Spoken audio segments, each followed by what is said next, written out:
Yo, I'm building my own dream. All because y'all said I couldn't. Two for the team, we getting off of the block. I see him aiming at me, tell him get off of my jock. I'm gon' black out, I'm gon' black out, I'm gon' black out.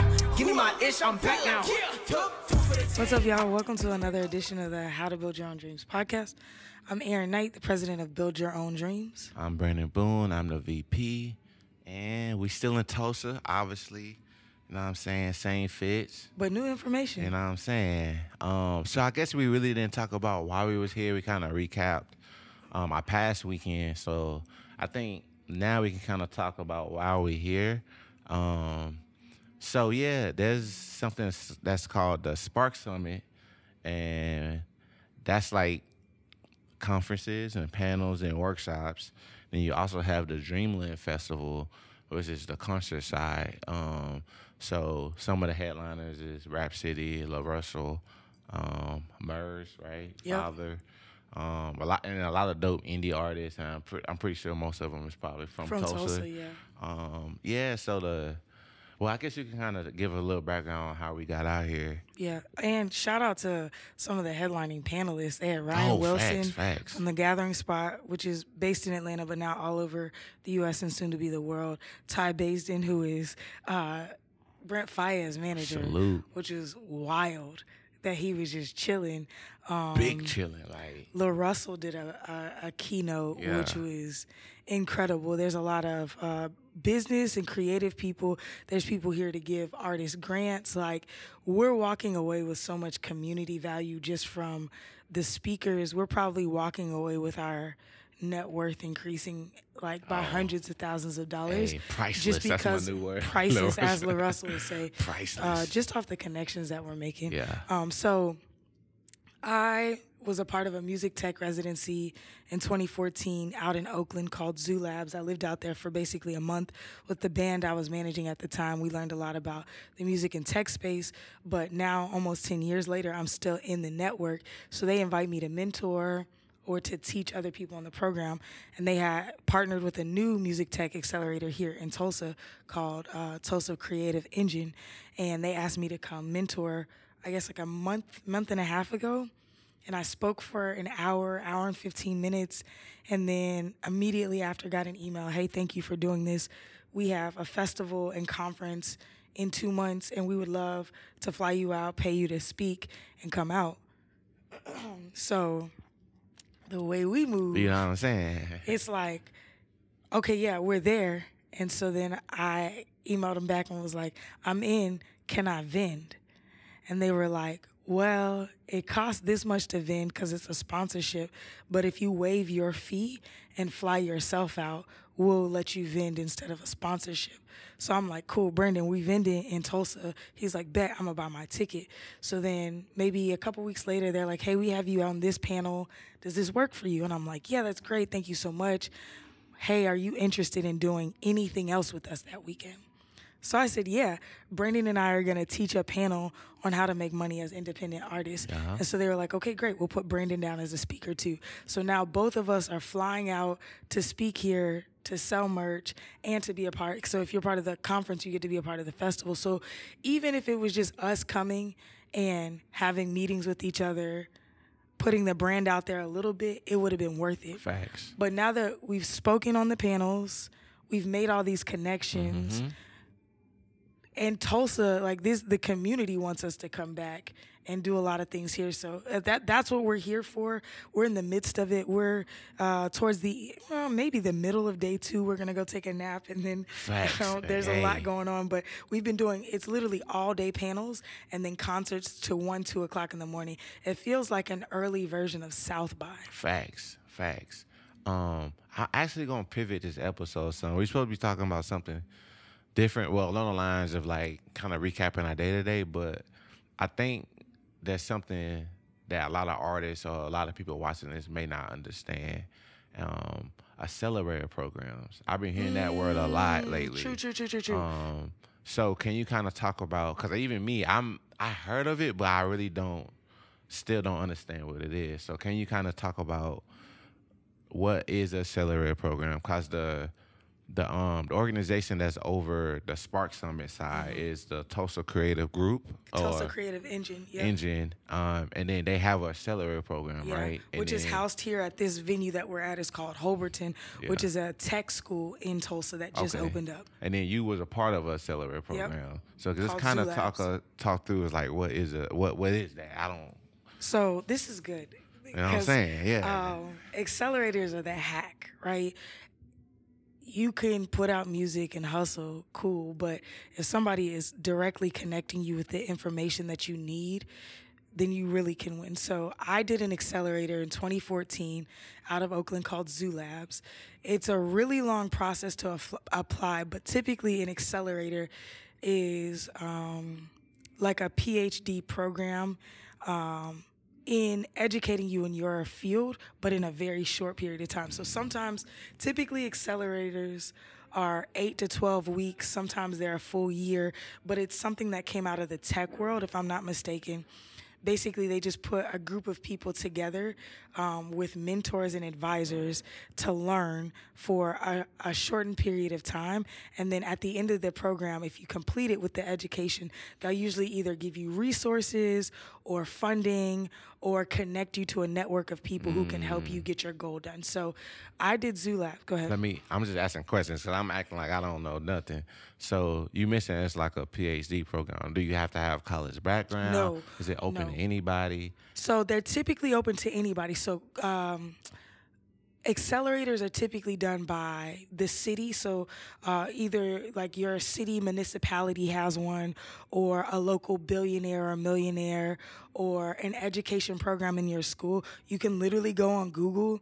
If you live in Akron, Ohio, you can go to, say, music accelerators in Akron, Ohio. They may not have a music accelerator, but they may have a business accelerator. If you apply and say, hey, I'm a musician, it's rare that artists apply to things like this. So they're going to be way more interested in getting you in because if arts, and this is what city planning comes down to, if arts do well in any city, then typically the city does well financially. Gotcha. So most cities, believe it or not, are very invested in the arts. You just have to get in. Right. So with Zoo Labs, that was something I was just researching as a manager, and I came across it on the internet. It was a 12-page application. Dang. And it was, they were asking, they were like, what idea do you want to prototype? Right. Who do you see yourself as in the future?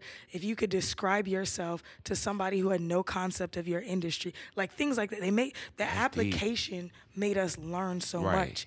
But here's the thing. Once you applied, if you applied, you were almost guaranteed entry. They didn't tell anybody that, but when we applied, they immediately, like a week later. Everybody's not going to go through that 12-page Like a week later, they hit us, and I was like, what? When we flew out there, they were like, if you complete the process, you're most likely going to get Right. in. Hey, y'all, what's up? My name is Maya, social media coordinator with Build Your Own Dreams, and we are on a goal of helping send 10 creatives to therapy this year, and we need y'all help to do it. We can do that by selling 1,000 shirts. We have shirts just like this and more on our website at Shop BYOD, so y'all go check it out and help us send 10 creatives to therapy. Okay, so, and you mentioned you was out there for a month. Yeah. So is that something you got to just spend yourself, or that's something that they fund, they house you? Like, what does that part look like? So we just had to get out there. We had to get a plane ticket to Oakland, but they covered everything else. Dang. So we lived in a combine. It was there was housing for us out there. We had a private chef cooking 2 meals a day for us. Dang. We had advisors come in during the daytime, and then at night there was 3 studios on campus. We would rotate between the 3 studios. One had a live room, one was just a little small studio, all sorts of things. They would bring in musicians to do sessions with us. They had it, so it was.